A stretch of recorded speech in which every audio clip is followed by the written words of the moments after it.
Sam, I know you're not a doctor, but seeing the way that Jalen is moving around, are you hopeful that we could see him play in a game next month in November? Yeah, I've been speaking with the trainers a lot, and the weight room guys. Man, he looks really good. And he's been really good for the young guys. Coming out there encouraging them and telling them what they sees on film. So that's very very encouraging, especially having a veteran of that stature and having him in the room and still being into it versus you've been around before and you have veteran guys and they're standoffish because you have guys out there getting to work. But very hopeful and looking forward to getting him on the field. Been watching this guy for a very long time and finally had him in training camp. But he's definitely, when he's ready and they say that it's a go, he's definitely going to help us.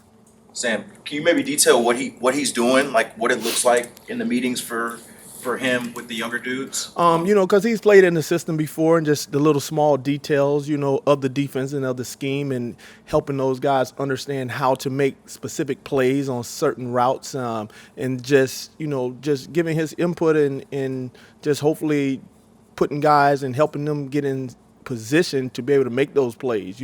He's on the sideline. I know y'all seen him, running up and down the sideline, guys making plays. He's all out on the field, just trying to have to calm him down because that's the type of guy he is. But he's the same way that you see him on the field when he's in the meeting, early on, a little down, disappointed and getting injured, but has never been short of being a professional in the meetings and on the field with the other guys. So that's been very, very encouraging, for me to see and for all the other guys to be around.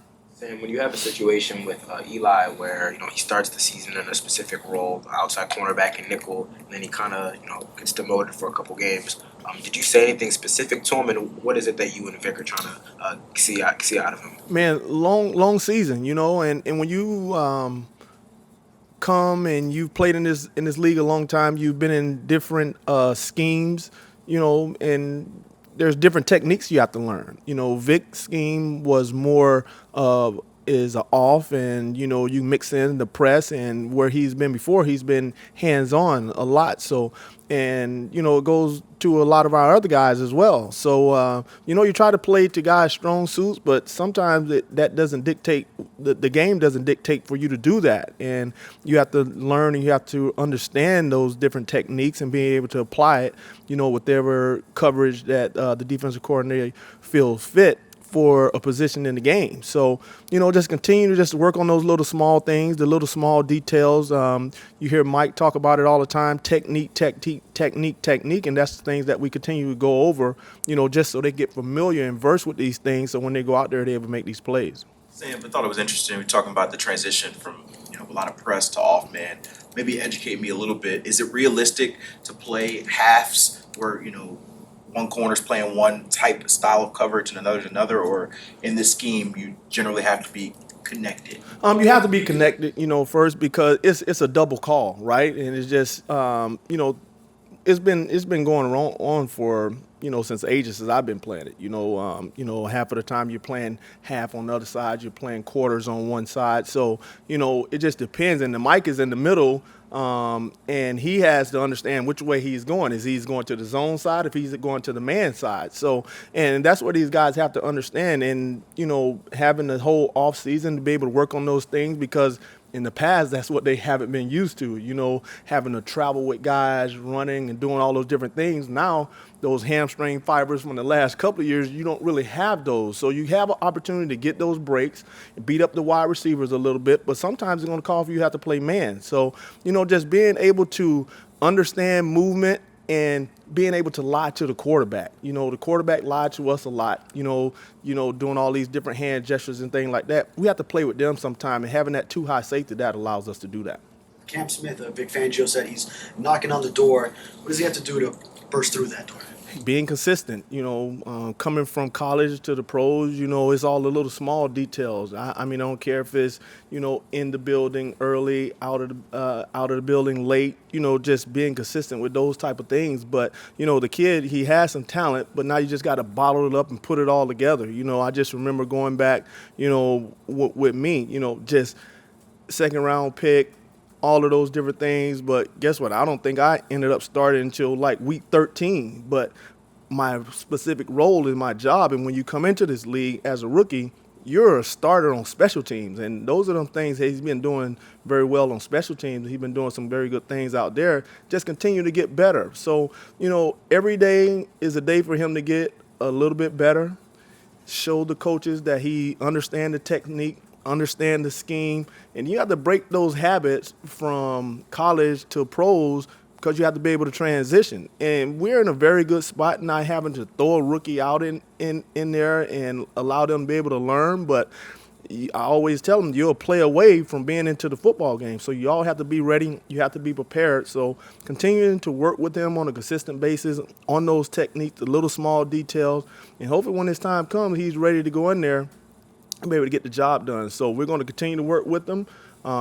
He's always upbeat. He's energetic. He's doing what he's supposed to, but just being consistent on a consistent basis, and that's what we're going to continue to work with him at.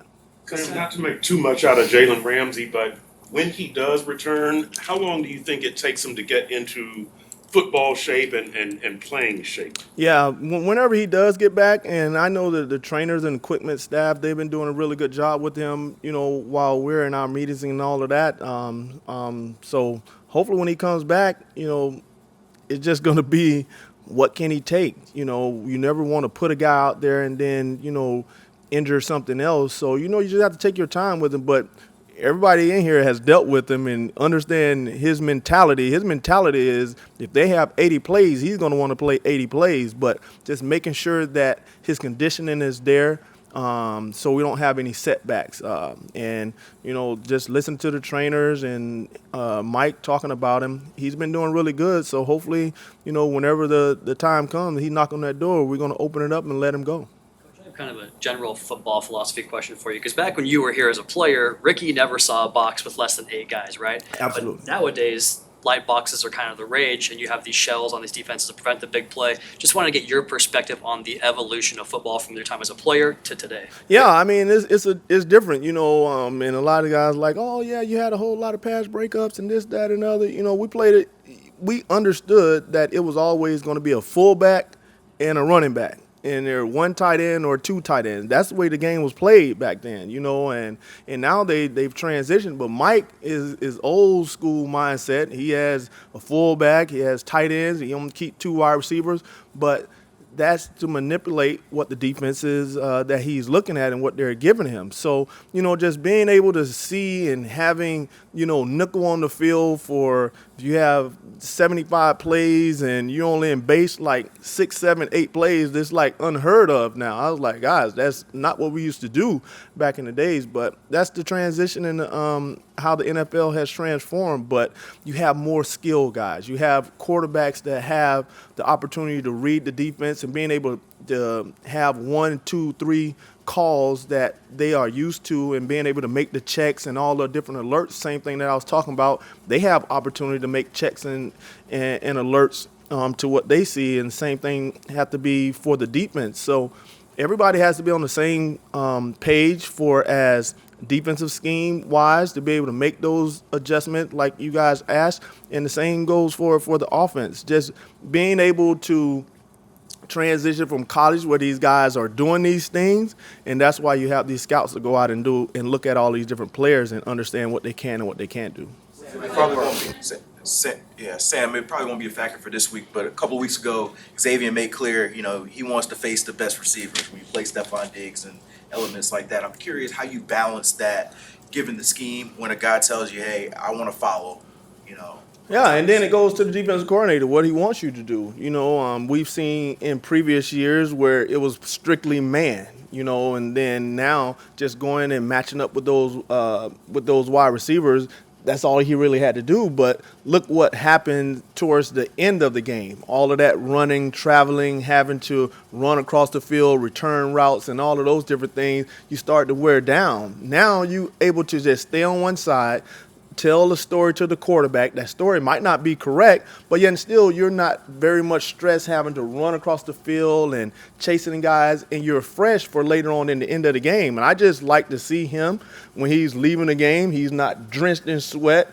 He's clean majority of the time, and he's upbeat after these games versus before it was this was hurting, that was hurting. He's a lot more comfortable, and for as this point of the year right now versus last year, like it's been totally different for me, and he's practiced and he's played a lot of these games and he's ready to go and he has energy. So just talking to these guys about those situations and what I've done in the past, it helps you to be able to on the field and play multiple games and not missing games throughout the course of the year, and it helps the defense and it helps the team.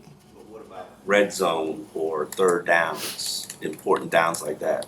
Important down and just looking at our situation over the last couple of games, majority of our third downs have been 3rd and 1 and 3rd and 2. So, what kind of downs are those? Those are run downs. So where is the traveling and matching up? There's none. We got to stop the run to be able to get these guys into longer down and distance. And when you do that, guess what? You're playing specific zones to what their strengths is and it being able to help you. So really haven't had those big opportunities to match these guys up in certain situations but who knows what goes on later on down the road.